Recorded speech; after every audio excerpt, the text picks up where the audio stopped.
Local programming on KRWG Public Media made possible in part by viewers like you. Thank you.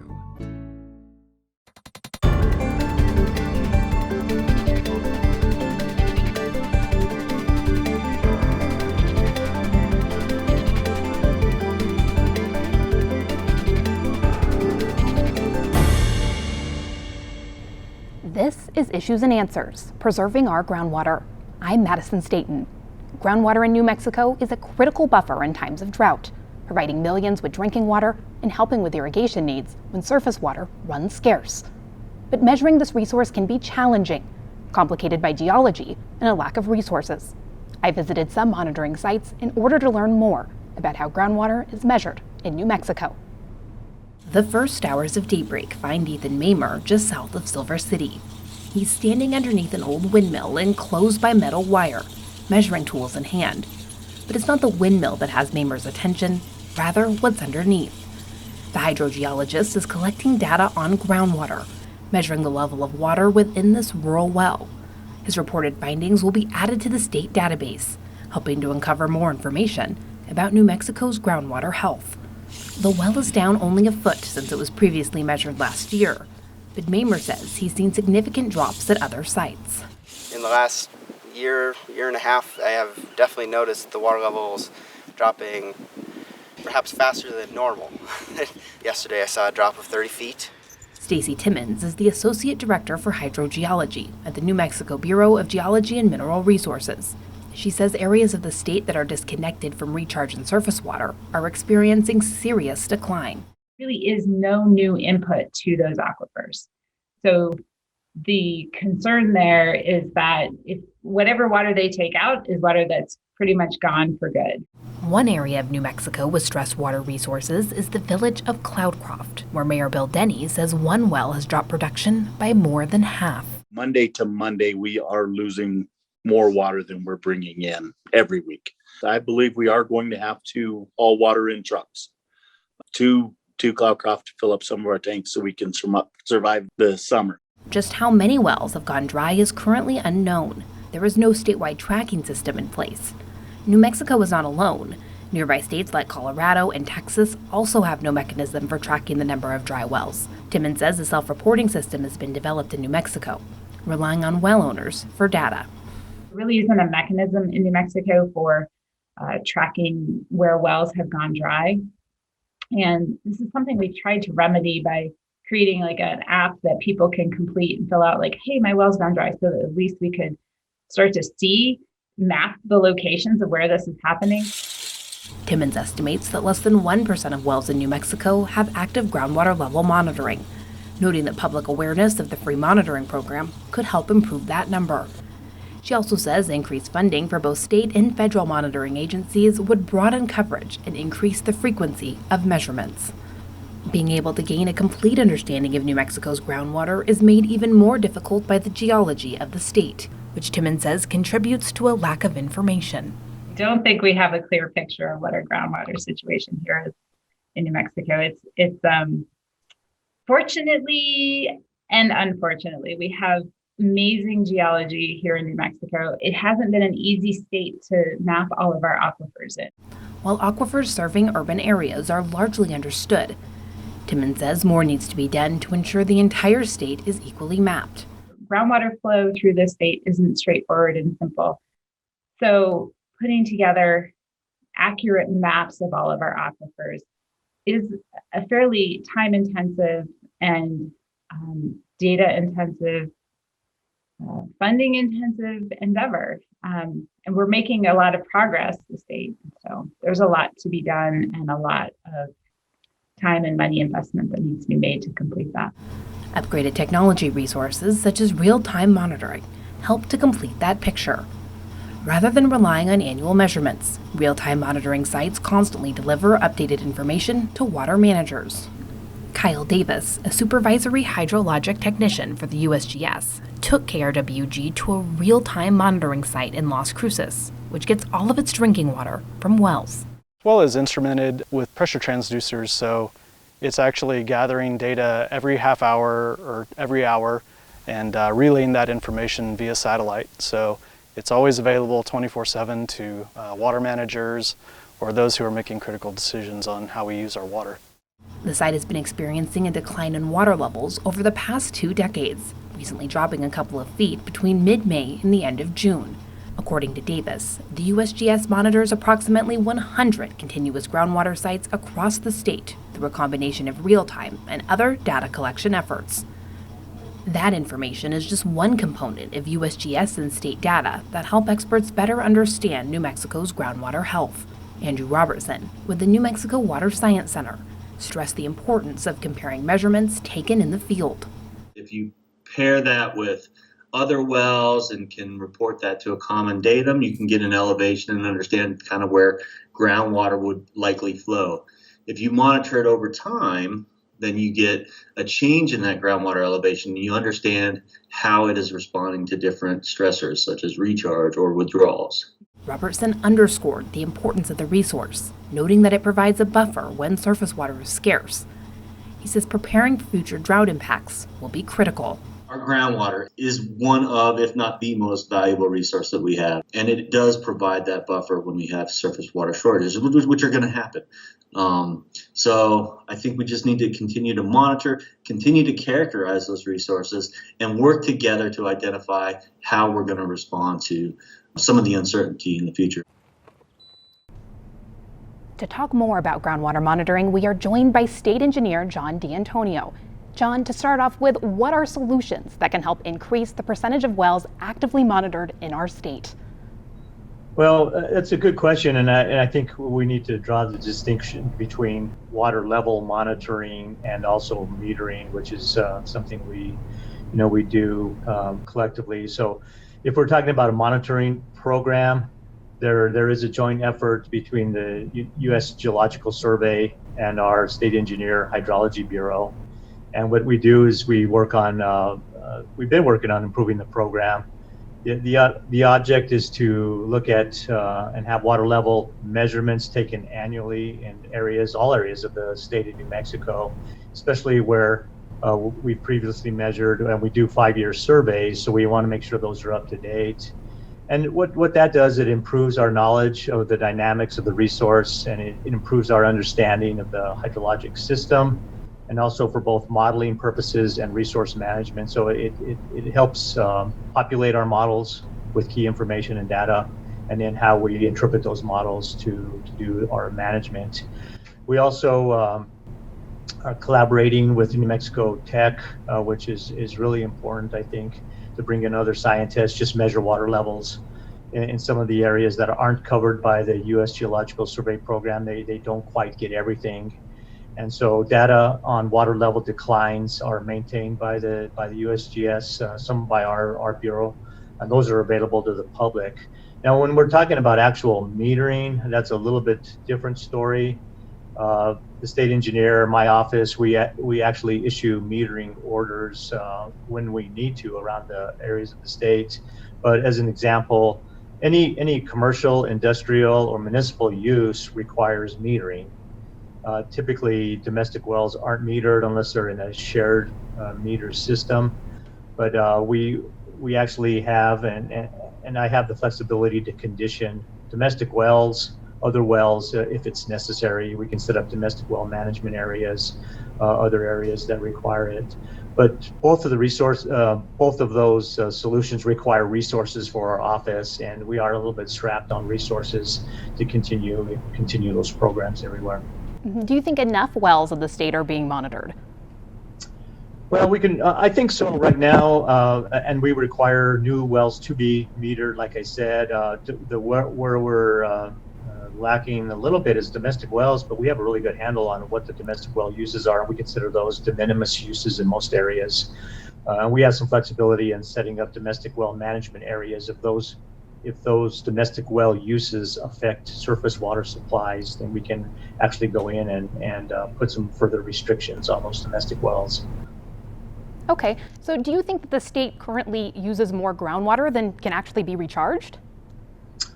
Well, they do. I mean, we if you look at all the areas within the state of New Mexico, I think most of most all areas are exceeding the natural recharge, and that's sort of a given. When we talk about mined groundwater, that's what happens, right? The recharge rate is not replacing and replacing the water that's down there and that's being pumped, and that is a problem. Most of the groundwater basins in the state, we have them defined as what we call critical management areas. And the distinction on the critical management areas is you have a certain layer of saturated thickness within that's underground, and that's where you put your pump into. When you look at the levels of decline on that existing surface water, and if you have what we look at is a 40-year water supply, if you were to look at the drawdown rate from taking that water out, based on that saturated thickness, those become critical management areas, and we don't allow any new appropriations. We'll allow transfers within that basin, but no new appropriations of water. And so we've set those up around the state of New Mexico: Estancia Basin, Jal, Capitan, in the southeast corner of the state; Sandia Basin, which is east in the East Mountain area. We just recently closed that basin to new appropriations. So we are active and look in those areas. We're also really concerned about the Ogallala aquifer, which goes into the Portales Clovis area, which you have a regional drawdown rate of about 3 feet a year, and that's due to Texas pumping. And so there's different areas within the state of New Mexico, and certainly they are not being replenished by surface water recharge to any extent. Let me add one thing, Madison. The Albuquerque area is actually one of the areas that's contrary, or is at least acting in a way that's really beneficial, because they do have renewable San Juan Chama water. That San Juan Chama water is a source of supply for that brings water over from the Colorado system. The Water Utility Authority treats that water to drinking water standards. And for the most part, when the system is not in a bad drought, they've been able to recharge the aquifer and use less groundwater pumping. The fact is that under Albuquerque, the groundwater levels have actually raised probably 15 to 30 feet in most areas. Right now, we're in a really severe drought on the Rio Grande, the Colorado system. So they've had to go off of their renewable supply and go back to groundwater. But that's the beauty of their system. The groundwater is a drought reserve, which really helps in that area. So your office requested $750,000 to develop a state water plan, but that was rejected by the state legislature. Can you tell me if you believe that your office has enough resources to actually be able to adequately do your job and plan for New Mexico's water future? Well, that's really a good question, and I prefer to. I don't want to say that they rejected our offer, but there's so many competing interests for funding, and I think this year and the past couple of years they've focused on health, economic, some of the economic development, but health, oil and gas, some of the issues associated with produced water. And so, and then with the COVID pandemic, state budgets were low. So, not that I want to make excuses for them, because we do really need the money, and really, water touches every aspect of New Mexicans' lives. So it's really important. We just got through with a strategic planning session with Governor Michelle Lujan Grisham and her staff, and just really in that setting reiterated the importance of economic development within the state of New Mexico, and certainly water addresses and attaches all those. The governor does want a comprehensive state water plan. We're trying not to let the funding deficit affect us delivering a really good plan, and I think we're on our way. We're actually in phase 3 of development of a 50-year plan, which includes a lot of stakeholder engagement, and we're starting to do that. The important piece of the 50-year water plan is we're doing what we call a leap ahead analysis, which is looking at really climate change and convening the state's top experts in climate change and the effects of climate change, so that we can actually look at our warming temperatures, our dwindling supplies, to see how we're going to incorporate those into the next 50 years, and how we're going to be able to do that. Do we have sustainability? I do want to say that we are working closely with the Army Corps of Engineers. I worked with them in a couple of different stints, but we were able to use their planning assistance to the states program to actually allow us to leverage some of their funding with our in-kind services. So that's helping us put a dent into the funding that we did not receive. But really looking forward to completing those studies, getting the stakeholder involvement. You really can't have a good plan unless you reach out to all the stakeholders, get their feedback, and that includes the Indian tribes, pueblos, and nations, which are so important to make sure that they're inclusive in our state water planning, and something that we as a state are really interested in, not only interested in, but it's vital that they participate in our planning processes as we move forward. Wonderful. So one of the goals of the 2018 State Water Plan was to improve groundwater and surface water models to better estimate the impact on streams and aquifers. Can you describe some of the work that's currently being done on this? Sure, and I appreciate having this question in advance, because there's a lot of work that our Hydrology Bureau is doing. So I do have a good list of what our Hydrology Bureau is doing to develop, validate, update our groundwater models, surface water models. It's a lot of work. We have numerical models and analytical models, and they're essential tools for us to be able to manage adequately our water resources. But I do have a list here. We've got existing ground and surface water numerical models for the Middle Rio Grande, the Lower Rio Grande. We have one in Carlsbad, of Roswell Artesian model, Animas and Lordsburg model, and a Clayton model. When we look at, and that's combining surface and groundwater in those effects. The only groundwater models we have in Curry County, Portales County, that's the area I mentioned earlier about where the Ogallala Aquifer is. Lee County, where a lot of the pumping is for fracking and other purposes in the oil patch. We've got some extensive models there.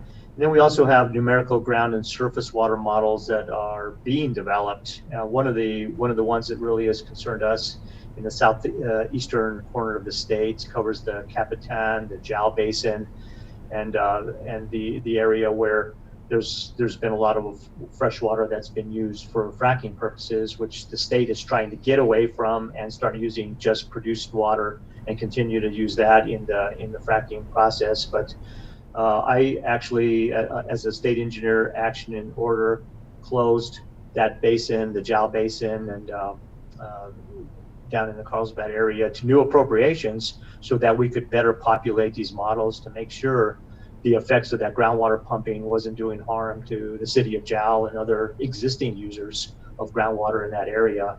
We also have a Nambe Poake Tesuke model that's as a result of a tribal Indian water rights settlement that we did back in the mid 2000s, and now we're implementing that model, and we have to get to the point where the state engineers is participating as a water master, essentially, to help administer that settlement. So we're considering expanding that model area.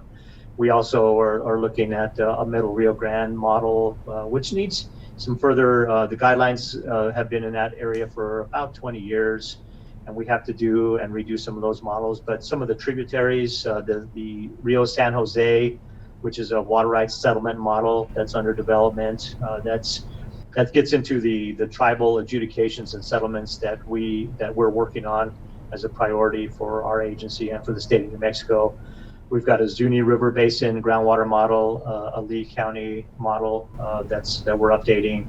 And I did mention Curry County, Portales, where we're also updating those. And in the Lower Rio Grande, of course, we've got litigation going on with the state of Texas, and we have a really important integrated water resource model that we use, that we're using as an analytical tool to support New Mexico's litigation efforts against the state of Texas and the United States in that piece. So doing a lot, and I think the important piece there is to note is that we've got to make decisions on sound science. We're not guessing.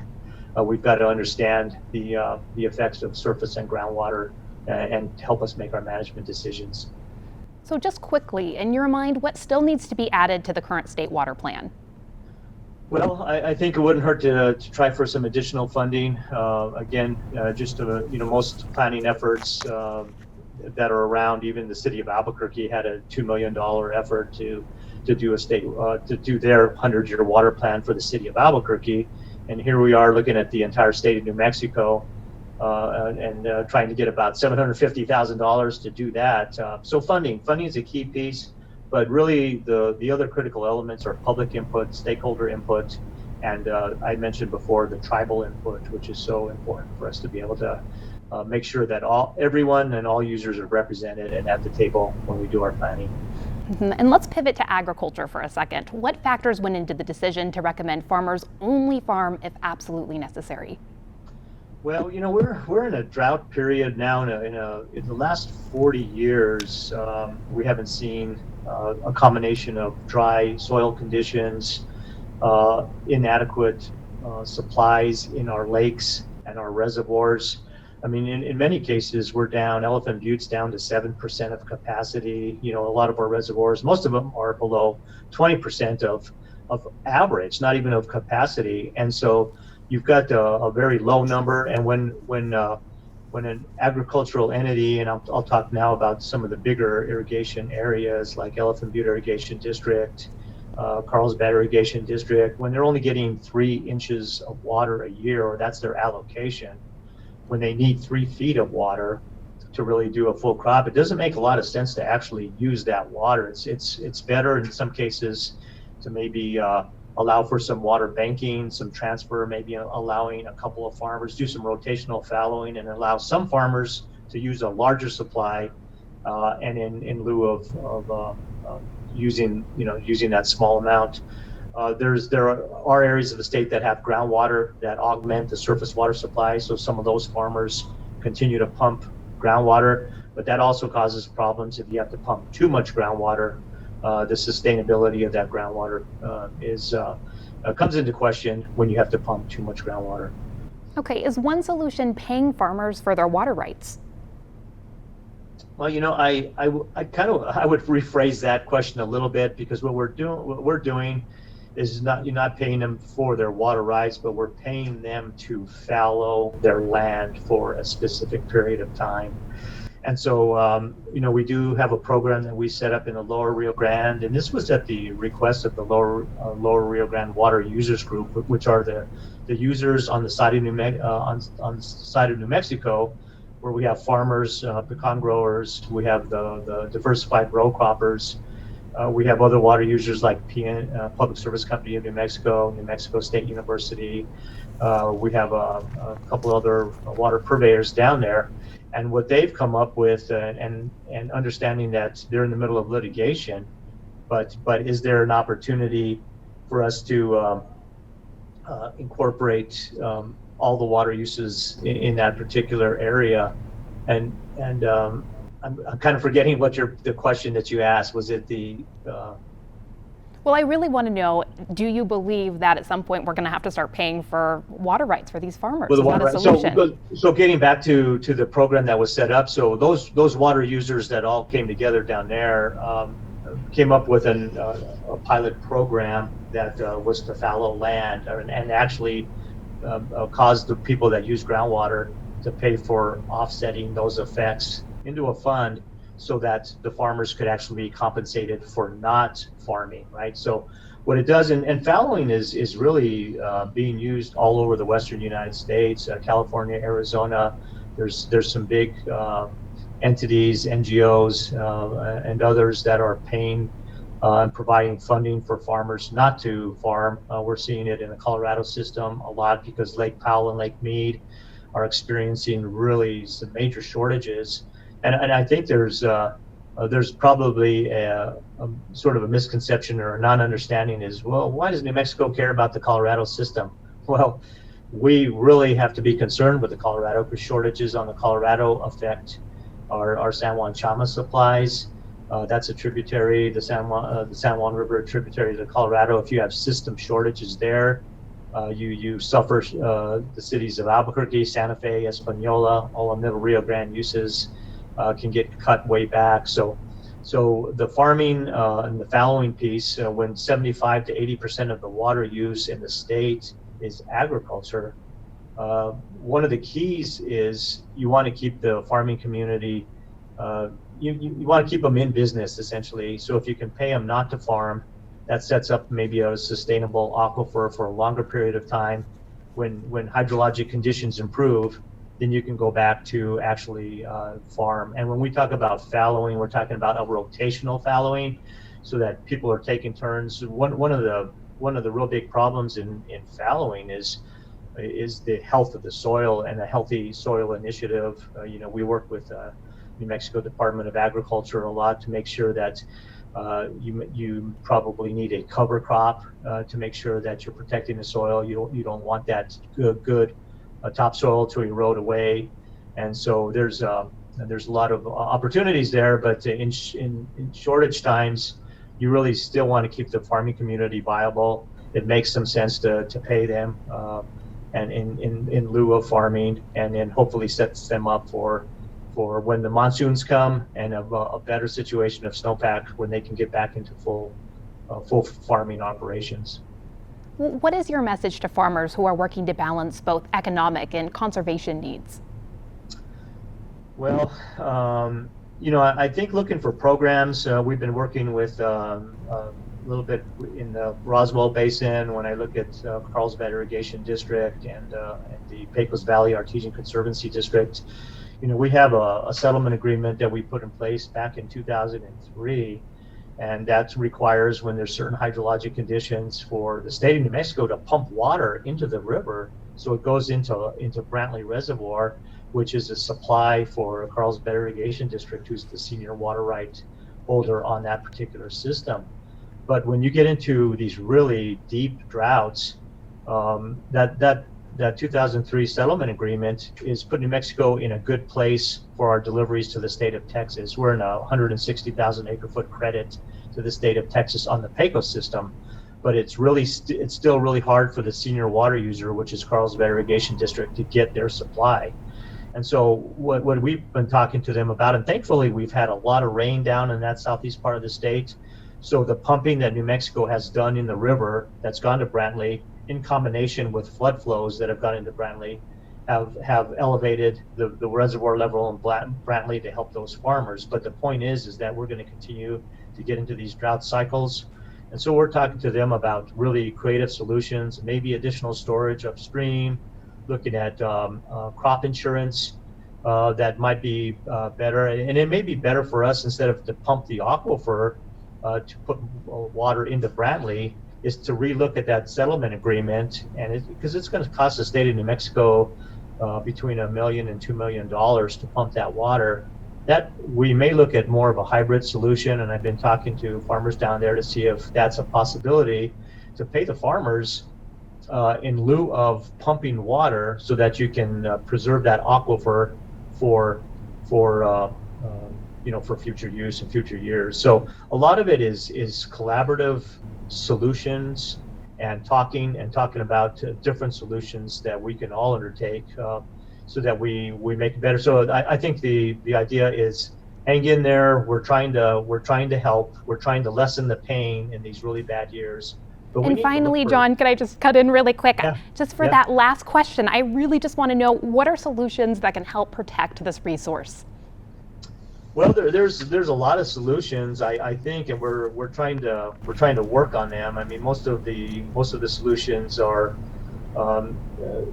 so a couple of things here. The majority of the discussion we had here today was on modeling and groundwater, surface water modeling. So it's applying that sound science, that sound technology, that analytical system with sound administration, and also look at the flexibility that we have with our active water resource management initiative. And our active water resource management means we and me as state engineer, I enforce by priority administration. That's my hammer. But the reality is, we want to get all the water users, stakeholders in a basin together to come up with a solution that works for everybody. And so furthering our district-specific regulations in different basins, making it a ground-up approach to a solution, and give us the flexibility to allow for short-term transfers of water to maybe a higher economic use on a voluntary basis, so that we don't have to invoke priority administration, which can be very draconian. You have to turn off a lot of water users, and it really could greatly affect economic conditions, which we don't want to do within the state of New Mexico. We want to come up with solutions for the resource, but also for the economy that work for everybody. Well, thank you so much for coming on the program, John. Thank you. Appreciate it. We turn next to one area that's heavily influencing groundwater levels: agricultural use. Rising temperatures have led to worsening drought conditions in New Mexico, leaving those in the agricultural industry with less water to grow crops. I talked with farmers who are working to conserve water and maintain crop quality, all while still managing to grow the food that ends up on your table. For 45 years, Edmund Okaz has worked the fields of his Garfield farm. A self-proclaimed jack of all trades, he can be found planting chili, growing pecans, and harvesting onions. But a lack of water has significantly impacted how Okaz irrigates his crops. When he first started farming, water from the local irrigation district was enough to sustain his farm. Now, Okaz has had to rely on groundwater pumping, a practice that has become increasingly more common statewide. We'd start irrigating from the irrigation district in February or early March. We already had water in the irrigation system from the river. But now, like this year, we're not going to get water till the 1st of June. Okaz has worked to conserve water, and in the practice of planting multiple crops on the same land.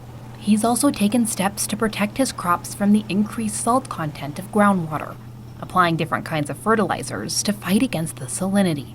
When you're used to just getting river water, which is high quality water, you gotta readjust certain things. But I wish I could have river water every day. I wouldn't have some of the water quality problems that I'm having now. Sam Fernald, the director of the Water Resources Research Institute at New Mexico State University, says that conditions have gotten drier, leading to a lack of water for agricultural use. Farmers regularly get 3 feet of water for irrigation, but some years now we're seeing, like in 2013 they got 3 inches, and this year they're getting 4 inches, so that's 1/10 of the water. Fernald attributes the harsher conditions in part to rising temperatures associated with climate change. Average temperatures in New Mexico have risen more than 3 degrees since the 1970s, something that has led to heat drought. Because of that increased temperature, there's something called heat drought, where you get the same amount of precipitation. This is in the upper watersheds that feed the Rio Grande, and you get the same amount of precipitation, but because of the increased temperature, you get more evaporation. Executive Director of the New Mexico Chili Association, Joram Robs, stressed that cuts to non-essential water use in urban areas can help save water for agricultural needs. A chili plant will take around 50 gallons of water per season. If they get water cuts, they might not be able to plant as much chili. We're charged with feeding more and more people on less land, using less water and less natural resources every single year. And adapting to the changing conditions isn't just impacting large farms. Smaller operations are having to adjust as well. Operations like Ulrike West's Wild West Berry Farm in Las Cruces. Even on West's small farm, the impacts of drought are undeniable. When those drought conditions started, our well ran dry. So it's 450 feet deep. There is no water. Now reliant on water from a utility service, West has worked to conserve as much as possible. It's one reason she began using special growing boxes, requiring less water. I needed a lot less water in those boxes than what I needed on the ground inside of my garden. I've decided I do the investment to see if I can convince those strawberry plants, those dear little things, to be happy above ground in those earth boxes. Depending on the season, Wild West Berry Farm can require up to 26,000 gallons of water a month. West says that if drought conditions continue to grow harsher, she will not be able to expand her business. Though willing to put her personal expansion plans on hold, West says she worries about the potential need for increased water rationing, and the impact it would have on the agricultural industry. I just pray that God is gracious and gives us enough water. Water Resources Research Institute Director Sam Fernald sees opportunities for smart water planning that can help farmers navigate drought conditions. Right now the Rio Grande is dry. If you carefully coordinate the management of the reservoirs, maybe tweak some of the ways that reservoir water is stored in northern and southern New Mexico, work with the farmers to see what their irrigation needs are, you can add aquatic ecosystem value to the river and maintain all those other values. We are joined by John Fleck, the Water Resources Program Director at the University of New Mexico, to discuss the state's water future. John, can you talk to me about how climate change is impacting the amount of water New Mexico farmers have? Climate change has really hammered the water supplies in the state, the waters that flow down our rivers, and this has long been predicted by scientists studying the impact of rising greenhouse gases and the accompanying rising in temperatures, but we're really starting to see it in recent decades. And what happens is that we're dependent for our water in the state, especially the irrigation water that our farmers use, but the rest of us as well, on snow that falls in the mountains in the wintertime, in the high country to the north of us, melts in the spring, flows down the rivers in the summer. And as temperatures warm, those temperatures take a bigger and bigger bite out of that snow and melting water as it flows before it can ever get to us and we can use it. So the growing season is longer. The plants, especially in the headlands, the headwaters upstream of us, they use more water evaporates. So we end up with years like this year where we had a snowpack that was basically 100% of average, very normal.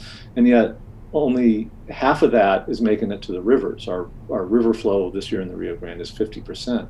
We're seeing that over and over again.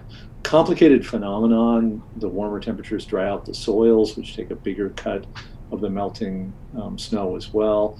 More water falls as rain and we get it evaporating in warmer weather. So the bottom line is, with climate change, less water. So do you believe the water planners of the 20th century set the South region up for success? Boy, that's a complicated question with some yeses in it and some nos in it. People at the time they made a lot of the decisions, for example, in the river compacts that govern how we share our rivers, the Rio Grande Compact, the Colorado River Compact, mostly tried to do the best that they could, but they had these great ambitions of building farms and cities in the western United States. And what they wanted to build was more perhaps than the rivers even then could have supplied. And they tended to just lean toward the optimistic forecasts when they decided how to allocate the water, when they decided how much we would have available to build farms and cities. And so the result is that even without climate change, we kind of overshot. We built more cities and farms than probably the rivers could support. And with climate change, then the problem is worse. And it's hard to fault these people. They were honest, sincere people trying to do the best they could in the way they viewed the values and the goals of the system. But they have left us with some real challenging problems that would be challenging even without climate change as our populations grow. But with climate change, the problems are that much worse. And therein lies some of the problems, because we built these institutional tools, the laws, the rules we use to allocate the water, that may not be well suited to a climate change world. And so they left us with some laws. You can't blame them. You couldn't expect this. You couldn't anticipate the changes that would happen. But we're sort of trapped in some old 19th century and 18th century laws now with 21st century climate problems to cope with. So we have a lot on our plate now to try to deal with the resulting mess. And do you think that future water loss is being predicted accurately in the state of New Mexico? I think we've done a pretty good job in anticipating the problems that are coming. We have some great scientists, people like my colleague Dave Gutzler at the University of New Mexico, Dave Dubois down at New Mexico State University, who are providing us with the necessary climate data to try to anticipate the changes that we face. Really remarkable analytical work done by folks like the people at the Bureau of Reclamation, Dagmar Llewellyn and others there, that are giving us the tools that we need to anticipate the changes that are coming. One of the problems is we can't predict. We know that climate change is reducing the flow, and that kind of narrows the window, that narrows the range of possibilities we have to deal with. But it's not a predictable thing.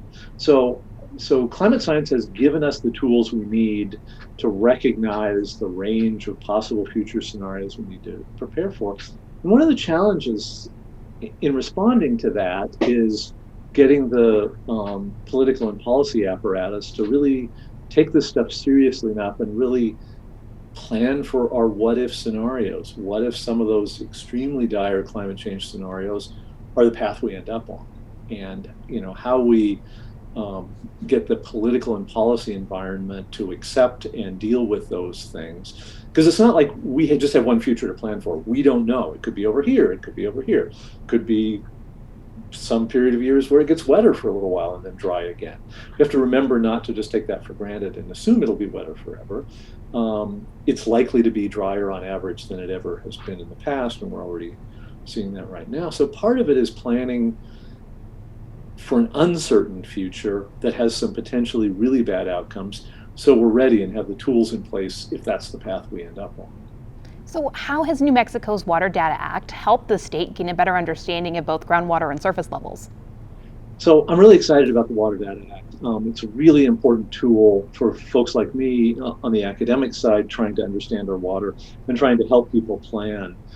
It's just the beginning. I would be happier if the state legislature had provided more funding to expand what it can provide and what's available. But it's a really important start, and it's a recognition that to do the kind of difficult planning work that we need to do for this climate change future, we need to have the best available science, the best available data with which to work. And so it's a recognition by the state, and I'm so grateful to Stacy Timmons at New Mexico Tech, who's really led that effort on the technical side, and Melanie Stansbury, who was the state legislature who pushed it, who's now my congresswoman from the congressional district around Albuquerque, for really having the insight and the foresight that we needed to get something started. But it's just a start. It's not there yet. All the data is being collected. They're doing a lot of really interesting analysis to figure out what we need, but we need more investment in data gathering, driven by what stakeholders need, what people like me need, what people like the farmers need, what people like the municipal water managers need. So it's a step in the right direction, but we're not there yet. Can you quickly tell me why it's so important to ensure we don't overpump our aquifers? Is overpumping today simply borrowing water from the future? Groundwater is our hedge against climate change. So I live here in Albuquerque. Albuquerque has done a tremendous job of reducing its municipal water use and conserving water. And what that has allowed us to do here in Albuquerque is conserve our aquifer. So the aquifer beneath my house, here in Albuquerque where I live, is actually rising. A really bad drought year like this, the river flow is dramatically down, up and down the Rio Grande, including here in Albuquerque. We just shut down our diversions from the river, and we can pump groundwater, and so we have it as a reserve. If we kept pumping aquifers down unsustainably, and let me back up a second and explain this. We have two kinds of water here. We have surface water, what comes down the river. We have these big aquifers, which are groundwater beds beneath us, kind of sands and gravels filled with water like big sponges that we can pump water out of. Some of that water gets recharged from rivers and from the mountains fronts. Some of that water is what we call fossil water. It's been there for thousands of years, and if we start pumping that and using that, we're using up the reserves that will be needed to get us through a climate changed world, to fall back on when river flows drop down. And cities have been really good at this. Santa Fe and Albuquerque especially have done an excellent job of reducing their dependence on those aquifers, so they have them there as an emergency backup. One of the challenges in New Mexico water is down in southern New Mexico and the Las Cruces area, Doña Ana and Sierra counties, where that water is also really important for farmers, for the pecan farmers especially. And so they want to pump that out to keep their orchards alive, and to keep their economic livelihoods. But it reduces our resilience to future shocks. So there's this really complicated trade-off. How much do we reduce our use of groundwater now to be prepared, again, back to this question of uncertainty, for this uncertain future that we face? And keeping these aquifers as healthy as we can to help us prepare for a century or more of climate change. I mean, time out beyond I can imagine planning horizons, becomes this really, really critical thing that we have to be able to do. Well, to hear more about this issue, let's take a look at a report on the 2021 Next Generation Water Summit. More than 70% of New Mexico's snowpack will be gone by the end of the century, according to state water specialist and Congresswoman Melanie Stansberry.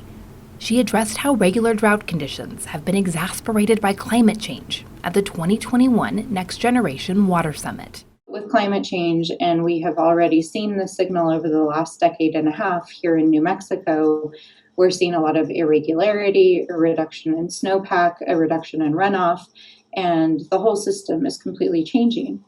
And when you think about it in a historical standpoint, it means that our traditional systems that are adapted to hundreds of years of the current system are going to have to be modified.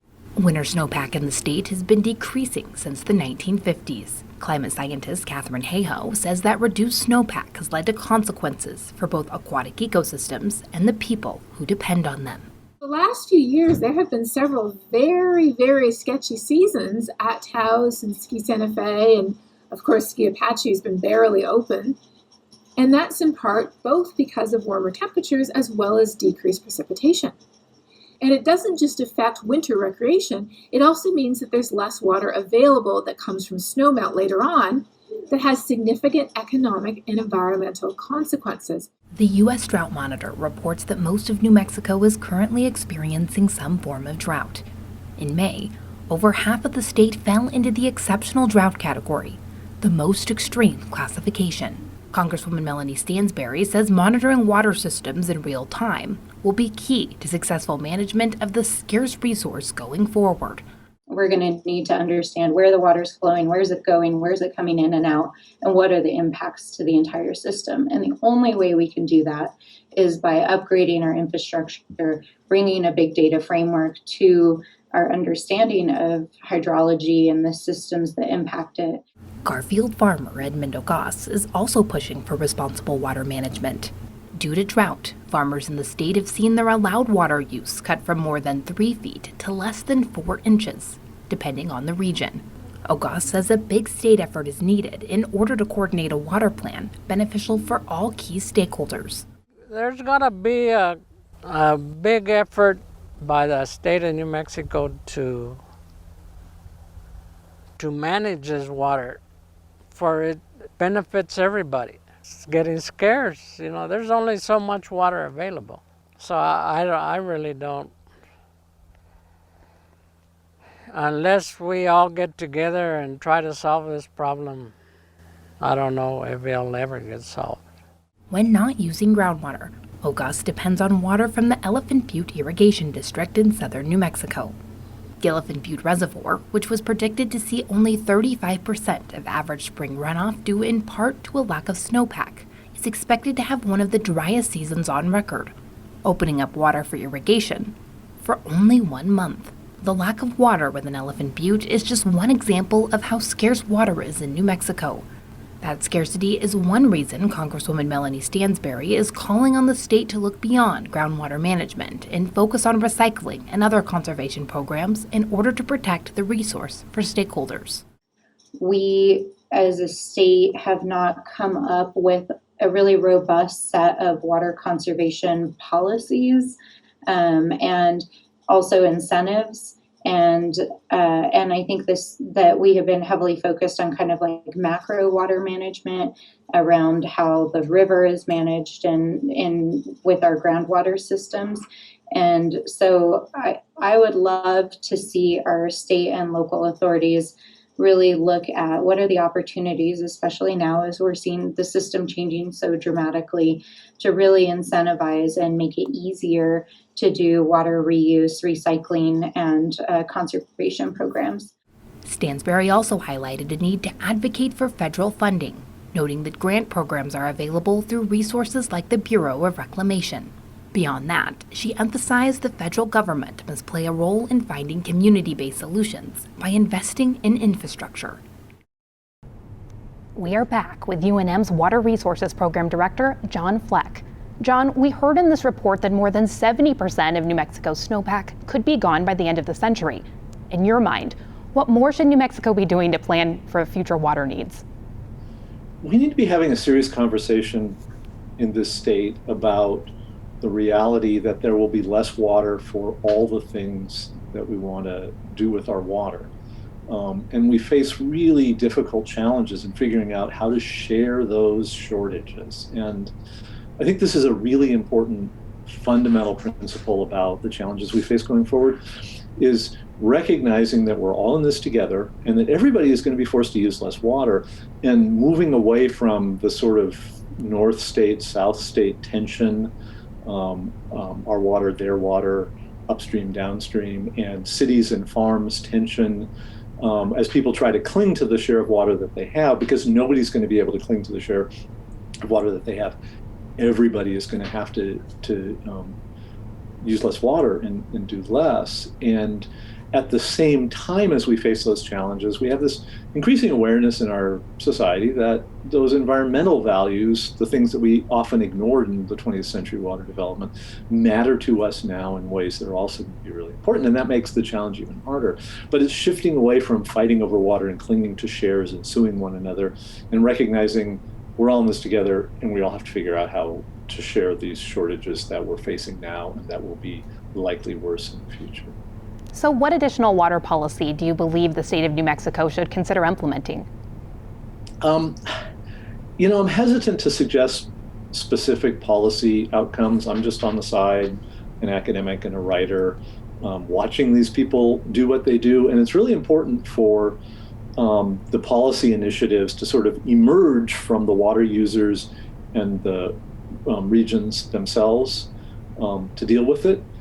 But there are a couple of things that are just no-brainers, and I think we have to do more of. One of them is municipal water conservation. We've been really good at that in the state. In all the major cities up and down the Rio Grande, we're seeing water use go down even as populations are rising, and this is a really important thing. This suggests that we have developed some of the tools that we need to use this. We need to have more flexible policy arrangements that allow sharing of water between the farm sector and the municipal sector and the agricultural sector. So we need mechanisms that allow us to transfer water across those boundaries more easily. And this is a little bit scary, especially to farmers, because they see cities just coming for their water. And I'm not talking about stealing water from the farmers, I'm talking about compensation. So maybe you pay me to not farm alfalfa this year when we're having a real shortage, and that water could go to the city or to an environmental flow. So better policy mechanisms to more flexibly move the water around, I think are going to be critical. But the biggest thing is a sort of broad water planning effort framework. And this is not to come up with a specific plan. We'll do X, Y, and Z, although a water planning effort could do that. The important thing is to have this big, broad community conversation that gets us all in the room to talk about our needs, our values, our desires, because we face a difficult future. And if we're not talking to one another, learning one another's needs, we're going to be much worse off. And I think the state has a really significant role to play there as a leader in that effort. So for our last question, what critical infrastructure investments need to be made in our state to protect our water?